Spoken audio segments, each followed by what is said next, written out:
किसान भाइयों, आज 24 जनवरी हो गई है और ज़्यादातर किसान भाइयों के मन में यह उथल पुथल चल रहा है कि भिंडी की खेती कब करें। वैसे तो किसान भाइयों, पिछली बार या हर बार ठंडी थोड़ा जल्दी सिमट जाती थी, लेकिन इस साल ठंडी थोड़ा लेट तक पड़ रही है। इस वजह से किसान भाई कुछ गफलत में पड़े हुए हैं। तो किसान भाइयों, भिंडी की खेती के लिए कैसे टेम्परेचर चाहिए, किस विधि से खेती करना है और कौन सी वैरायटी का चयन करना है, तो इन सारी टॉपिक पे हम पूरा डिटेल से बात करेंगे और इस डायरेक्शन में बात करेंगे कि भिंडी की खेती जो की जाए वह सबसे सफल हो। इसलिए हम सारे तौर तरीक़ों को आपके सामने पूरी तरह स्पष्ट रूप से रखना चाहते हैं। तो नमस्कार किसान भाइयों, मैं हूं आपका किसान मित्र गुड्डू चौहान और आप देख रहे हैं यूट्यूब चैनल न्यू किसान में। स्वागत है आपका। किसान भाइयों, वैसे तो भिंडी के बुआई का जो समय है वह 15 जनवरी से 31 मार्च के बीच का बहुत ही बेहतरीन समय होता है। लेकिन किसान भाइयों, इस साल ठंडी थोड़ा सा एडवांस हो जाने की वजह से इस बार वह मौका हाथ से लगभग निकल रहा है।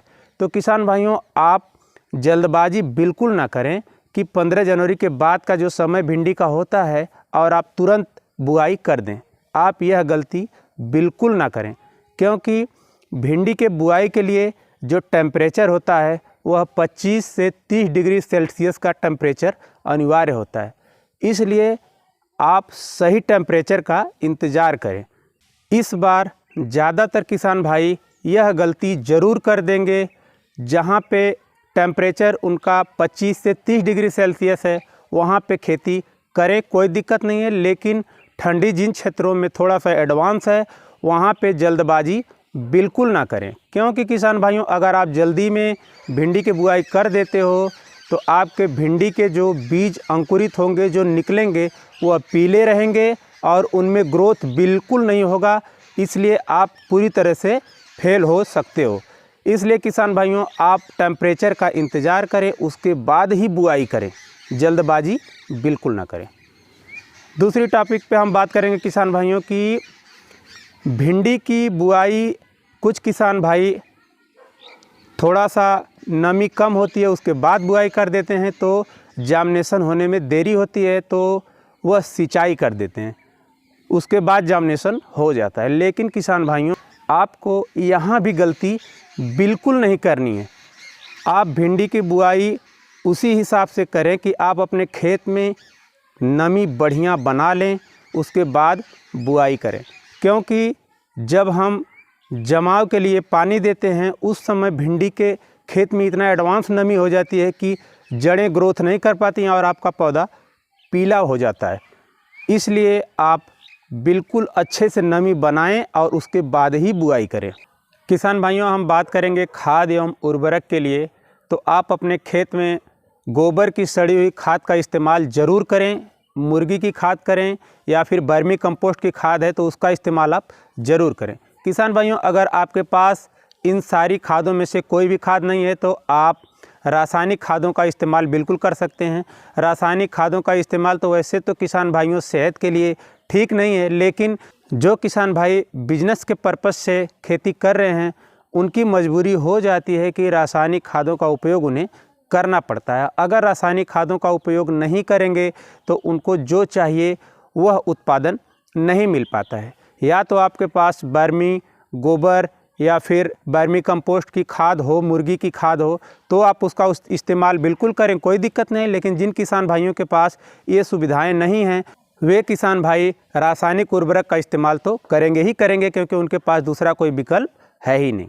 किसान भाइयों, रासायनिक उर्वरक में आप DAP 35 kg प्रति एकड़, पोटास 50 kg प्रति एकड़, यूरिया 30 kg प्रति एकड़, कैल्शियम 20 से 25 kg प्रति एकड़ और उसके बाद किसान भाइयों आप लगभग 4 से 5 kg प्रति एकड़ के हिसाब से जैम का इस्तेमाल ज़रूर करें। किसान भाइयों, ये उर्वरक आप अपने खेत में डालकर अच्छी तरह से खेत की 2-3 गहरी जुताई करवाकर, रोटावेटर चलवाकर खेत को पूरी तरह से समतल प्लेन कर लें। किसान भाइयों, हम बात करेंगे भिंडी की उन्नत वैरायटी के बारे में।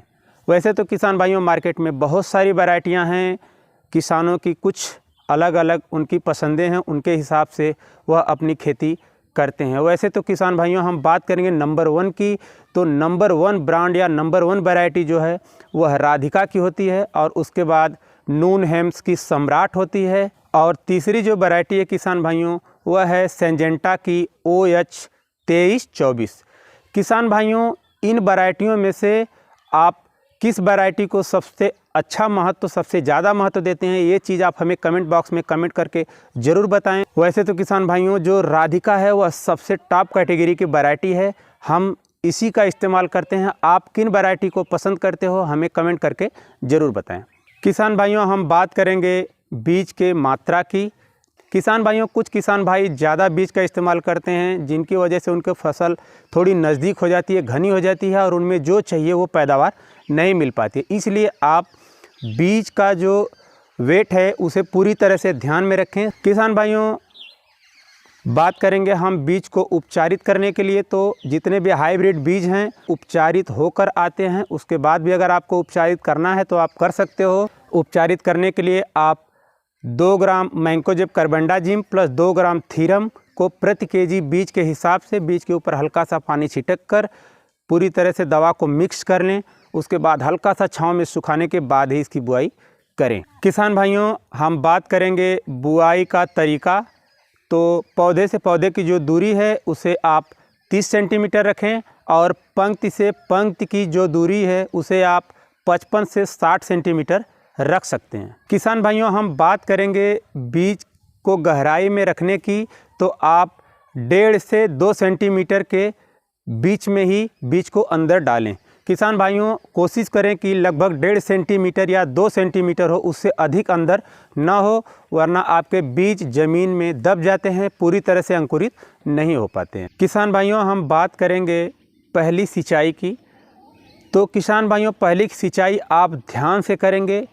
पहली सिंचाई आप उस समय करेंगे जब आपका पौधा पूरी तरह से मजबूत हो जाए, पौधों में कहीं कहीं फूल दिखने लगें, तब आप पहली सिंचाई करेंगे। इसीलिए किसान भाइयों हमने वीडियो में पहले ही आपको बताया है कि जब आप बुआई करेंगे तो अच्छी नमी बनाकर ही बुआई करेंगे, क्योंकि जब आपके खेत में नमी होगी तभी आप काफ़ी टाइम तक सिंचाई को रोक सकते हैं।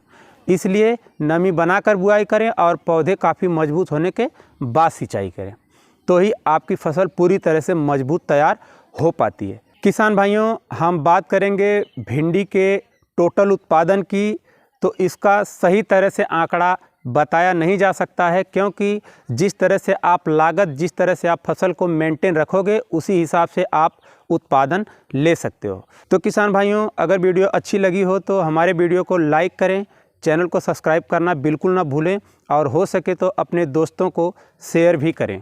तो किसान भाइयों आज के वीडियो में बस इतना ही, मिलते हैं फिर किसी दूसरी वीडियो में नई जानकारी के साथ। तब तक के लिए जय जवान जय किसान।